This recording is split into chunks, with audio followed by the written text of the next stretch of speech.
என்று அழைப்பதற்கு பின்னாலே விஜய் மாமா என்றுதான் அவர்கள் அழைக்கிறார்.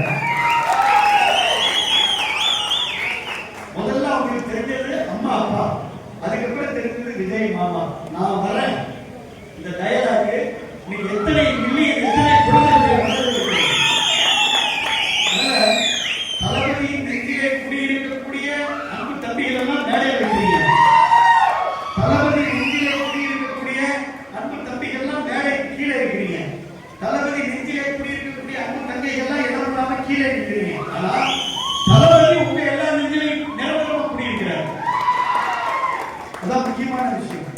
அதனால தம்பிகள் நீங்க தெம்பா இருங்க. தேர்தல் நேரத்துல வாக்கு கேட்கிற நேரத்துல சத்தம் இல்லாம விசில் அடித்த நம்முடைய அன்பு தம்பிகள்லாம் இப்ப சத்தத்தோட அந்த அளவுக்கு நம்முடைய தாவேகா நம்முடைய ஒன்றியத்துல எவ்வளவு வலிமையோடு இருக்கிறது, எவ்வளவு எழுச்சியோடு இருக்கிறது, எவ்வளவு உற்சாகத்தோடு இருக்கிறது என்பதை இந்த படை போதுமா இன்னும் கொஞ்சம் வேணுமா என்று கேட்கின்ற அளவுக்கு எந்த தேர்தல் வந்தாலும்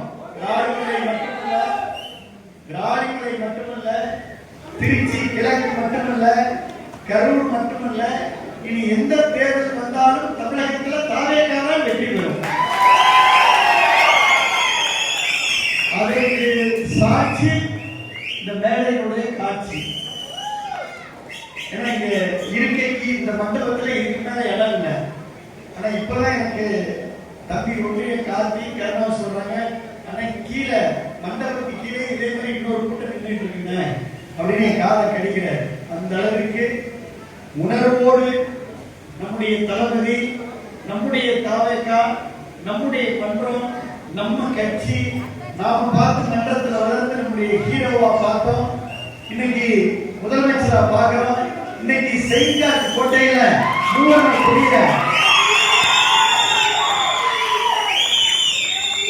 கம்பீரமா, மிடுக்கா, பெருமையா, மகிழ்ச்சியா நம்முடைய தளபதி அந்த மூவர்ண கொடியை மேடையிலே ஏற்றுகின்ற பொழுது இந்த தம்பிகளுக்கு அவ்வளவு சந்தோஷம். நம்ம எப்போதுமே பம்பு சட்டைக்கு போறதில்லை, வந்தா விடுறதில்லை. ஏன்னா பம்பு சட்டைக்கு போறதில்லை. அதனால எப்பொழுதுமே நம்மளை யாரும் சீட்டி பார்க்க முடியாது. நீங்க தெம்பாருங்க, தைரியமா இருக்கு. நான் பார்த்துக்கிறேன். நீங்க தெம்பாருங்க. எல்லா தம்பிகளையும் இன்னைக்கு அன்போடு அரவணைத்து உங்களுடைய வயது கேட்ட பாரு, உங்களுடைய தோல் மேலே தோல் கை போட்டு உங்களை கரம் பிடித்து கை கோர்த்து இனி நம்முடைய தமிழகத்துடைய வெற்றி பாதையில நிமிர்ந்த நன்னடை, நேர்கொண்ட பார்வை, நிலத்திலே எந்த நேரத்திலும் யாருக்கும் அஞ்சா நெஞ்சத்தோடு நாம் பணியாற்றுவோம். உங்களுடைய உழைப்பை நான் அறிவேன், உங்களுடைய வேகத்தையும் நான் அறிவேன், உங்களுடைய விவேகத்தையும் நான் அறிவேன். எந்த எதிர்பார்ப்பும் இல்லாமல் இத்தனை ஆண்டுகள் நீங்கள் பணியாற்றிய அந்த பாதையையும் நான் நன்கு அறிவேன். ஆக இந்த உழைப்பை நிச்சயமாக நம்முடைய முதலமைச்சர் அங்கீகரித்துக் கொண்டிருக்கிறார். இனி தொடர்ந்து அங்கீகரிப்பார். அதனால்தான்